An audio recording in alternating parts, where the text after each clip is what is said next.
Angela Rayner is with us now. Morning. Didn't look very happy in the Commons yesterday.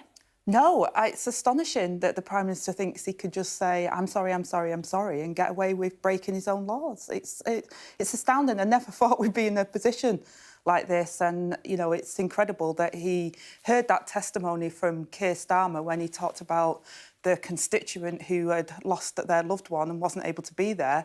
I just said, well, I'm sorry, and I've said that, and that's enough. You know, it's not enough. He's broke his own laws and he knows that he should resign.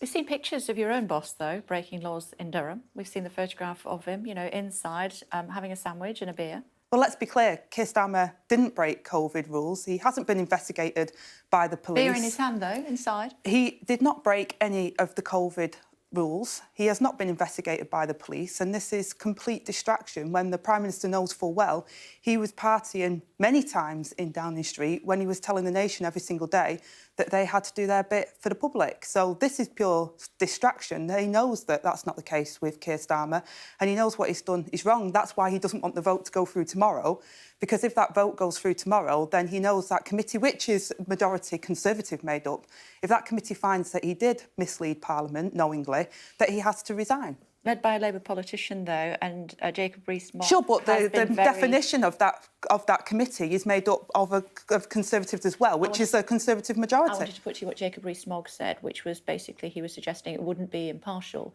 because Chris Bryant is in charge of the committee. Well, that's just rubbish, and he knows that's just rubbish. You know, that committee has been set up for a very long time. As I say, there's a majority of Conservatives. He's saying that his Conservative colleagues would be led by Chris Bryant and not make their own judgment. I'm sure he's not saying that because he knows full well that that committee is set up to look at things impartially and to look at the evidence. And if Boris Johnson has misled Parliament, which is pretty clear that he has, then he knows that that's breaking the ministerial code and he has to resign. There's already a Sue Gray report that we will see in the fullness of time. Goodness knows how much the police inquiry is costing us. Why do we need another investigation? Well, again, months and months of the Prime Minister just trying to say, nothing to see here, let's move on. Are we all bored of Partygate? Well, if you look back where the country was at the time, the Prime Minister has lied to the country. It's not just about him breaking his rules.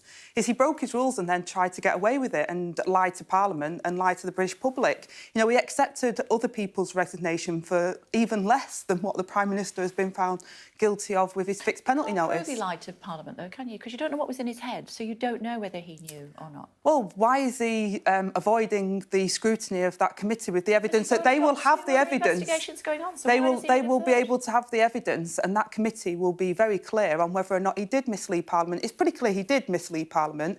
It's pretty astounding that he thinks he can say there was no parties when he's found out there's parties. It's outrageous. We didn't know there was parties going on. Then when he was found out to have been at the parties, he's saying, I didn't know it was a party. It was a bit of cake it's in ridiculous. A Tupperware box. It's not a bit of cake in a Tupperware box. You know, we've been told that swings were broken. There was that much he wasn't there when that happened. Oh, well, we don't know because we haven't got the full Sue Gray inquiry yet. No, we do. We know that he was actually, to be fair, he was up at Chequers when that happened. Oh, well, we know that he's had numerous parties at Downing Street and that he's tried to get away with... Because it's been well documented that the Prime Minister, he's trying to get away with not coming to Parliament and telling the truth, and that's the point. And the ministerial code is very clear that if the Prime Minister or any minister comes to Parliament and lies to Parliament, that misleads Parliament, that it's a resignation effect. So why can't we wait? But the thing is, this is what... wait till the police have finished their investigation? Sure. Because there are 5 other events that the Prime Minister was allegedly at. The police, you know, we trust our police service here in the UK. They will get to the bottom of that. They've already said he broke the rules once.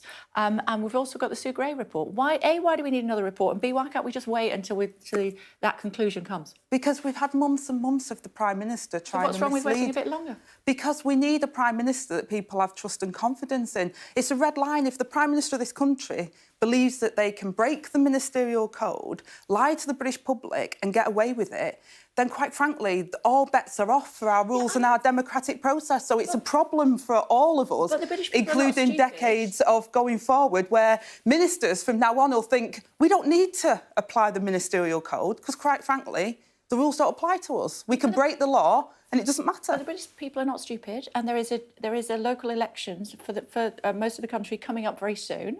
So why not wait until the 5th of May and see what the British people think? Well, the British people, obviously, in those local elections will have a vote on those local issues. But the point is... Well, I think we know it'll be on Boris Johnson. Well, I don't know what people are going to go to the ballot box and choose Generally, it's protest voters. Why they want to vote in those local elections. But what I am clear on is the Prime Minister has broke the law, broke the ministerial code, and he should have resigned months ago. And he's trying to deflect and get away with not being answerable to those committees and those rules that are put in place to protect our democracy and protect the British people.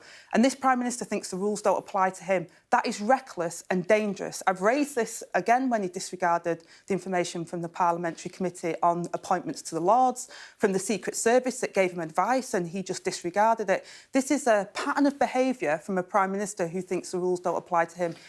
Yeah, but the politicians are not above the law, as we know.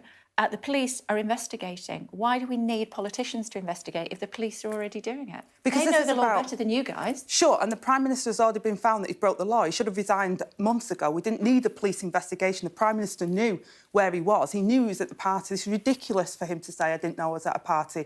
He set those laws. He knew what the rules were. He's trying to get away with it, which is a pattern of behaviour from Boris Johnson. He made a mistake and he got a fixed penalty notice. He didn't make a mistake. He partied when people wasn't able to see their loved ones when they were dying. He told the British people daily that it was their duty to protect other people by staying at home and doing the right thing and not socialising. He knew that that was not OK to do that. He's trying to get away with it now. Rules matter. The law matters in this country and the Prime Minister cannot get away with this. This issue is not going to go away. The thing is he can, because you don't have enough votes in the House of Commons.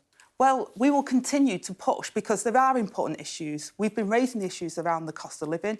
We've been supporting the government on Ukraine. Nobody is indispensable and nobody is above the law in this country.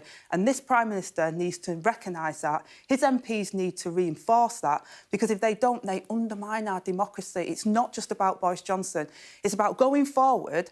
Anyone, including if Keir Starmer becomes Prime Minister, if they think that they can do it without being truthful to the British public, if they think they could do it with breaking their laws that they set, then that's dangerous for our country going forward. Really? I mean, are you suggesting that it would just be a free-for-all if Boris Johnson got away with allegedly speaking to Parliament in an appropriate fashion, that you would all do it? Well, I'm not saying all of us will, because that's the whole point. Exactly. The point is that those rules are there because we have integrity. Parliamentarians have integrity and honesty. We have the Nolan principles that underpin that, which John Major set up many years ago, Conservative Prime Minister. And he's spoken out about this because it matters. It matters to our democracy. It matters to people like me who do uphold the law, who do believe in the parliamentary process, that you cannot continue with a Prime Minister that breaks the law, who thinks that he can lie to Parliament and get away with it. It's a red line. We've got to install that cannot be the case. I'm glad you didn't give me that face that you were giving the Prime Minister yesterday in the House of Commons, because that would have been a bit scary. And I thought my Paddington stare face was good. It's a northern stare. Me and Rachel, it was just, we were both so upset, and it's a northern thing. It's our resting face. Yeah, I've got one of those as well. I'm glad you didn't use the other word because it is breakfast telly. It's good to see you. Thanks a lot. Much appreciated.